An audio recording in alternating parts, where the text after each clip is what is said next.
Hey guys, in this video ஒரு சூப்பரான chicken pepper gravy பார்த்துடலாமா?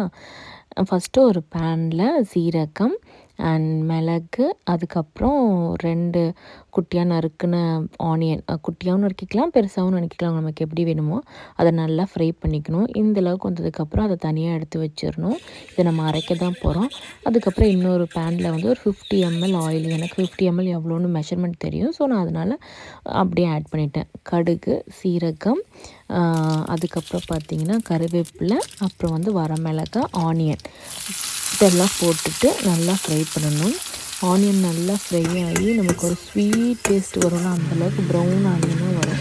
அதுக்கப்புறம் தான் நம்ம என்ன ஆட் பண்ணணும்னா கொத்தமல்லி ஆட் பண்ணணும். கொத்தமல்லி ஆட் பண்ணிவிட்டு 2 table spoon ginger garlic equal குவான்டிட்டியில் எடுத்துகிட்டு, அதுக்கப்புறம் டர்மரிக் இதெல்லாம் போட்டு நல்லா மிக்ஸ் பண்ணிவிட்டு 2 நல்லா கிரைண்ட் பண்ணி வச்சுருக்கிற டொமேட்டோவை இது பண்ணிடணும். அதுக்கப்புறம் பார்த்திங்கன்னா இதை நல்லா கொதிக்க விடணும். அதுக்கப்புறம் வந்து நம்ம ஆல்ரெடி வெங்காயம், பெப்பர் அண்ட் சீரகம் வதக்கி வச்சுருந்தாலும் அதையும் ஆட் பண்ணி நல்லா மிக்ஸ் பண்ணணும். அப்புறம் வந்து அந்த மிக்ஸியை கழுவிட்டு கொஞ்சம் தண்ணி விட்டுக்கலாம். 1 table spoon chilli and 2 table spoon coriander and 1 spoon உப்பு போட்டுட்டு நல்லா எல்லாத்தையும் மிக்ஸ் பண்ணிவிட்டு சிக்கனையுமே ஆட் பண்ணுறோம். உங்களுக்கு ரொம்ப தண்ணியாக வேணும்னா நீங்கள் கொஞ்சம் தண்ணியாக ஆட் பண்ணிக்கோங்க. கொஞ்சம் கிரேவி கன்சிஸ்டன்சிக்கு வேணும்னா ஆட் பண்ணிக்கோங்க. ஸோ ஒரு 15 மினிட்ஸ் சிக்கனை வேக விடணும். இந்த மீன் டைம் வந்து நான் அப்படியே எடுத்து வச்சதெல்லாம் க்ளீன் பண்ணிடலாம். ஸோ குக் பண்ணிகிட்ருக்கப்பவே இந்த மாதிரி க்ளீன் பண்ணிட்டோம்னா நமக்கு ஃப்ரீயாக ஆகிடும். ஸோ அது எனக்கு அது வேகிற டைமில் நான் டக்குன்னு க்ளீன் பண்ணிடுவேன். க்ளீன் பண்ணி வச்சுட்டேன் அப்படின்னா நான் லஞ்சு சாப்பிடுவோம், டின்னரோ எதுனா சாப்பிடுவோம். சாப்பிட்டுட்டு உடனே க்ளீன் பண்ண வேண்டியதில்லை. சாப்பிட்ற பிளேட்டை மட்டும் க்ளீன் பண்ணிக்கலாம். குக் பண்ணுறப்ப எப்பவுமே க்ளீன் பண்ணி வச்சுறது நல்லது. அண்ட் தென் அதை க்ளீன் பண்ணி முடிக்கிறதுக்கு 15 மினிட்ஸ் ஆகிறதுக்கு கரெக்டாக இருந்துச்சு. இங்கே பாருங்கள் நல்லா கொதிக்க ஆரம்பிச்சிருச்சு. இந்த மாதிரி பப்புள்ஸ் வர மாதிரி கொதிக்கணும்.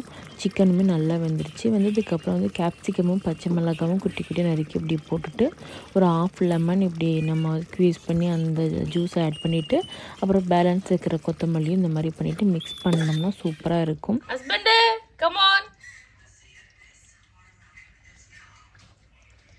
எப்படி இருந்தாலும் சூப்பர் அம்மன்னு சொல்லணும். நான் வந்து கட் பண்ணி போட்டுக்குவேன். ஓகே,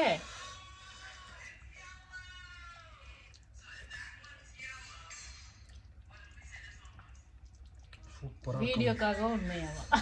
சூப்பரா இருக்கு. வீடியோக்காக சொல்ல சூப்பரா இருக்கு. நீ சொன்னதுனால சொன்னேன். ஆக்சுவலா டேஸ்ட் எப்படி இருக்கு? நல்லா இருக்கு.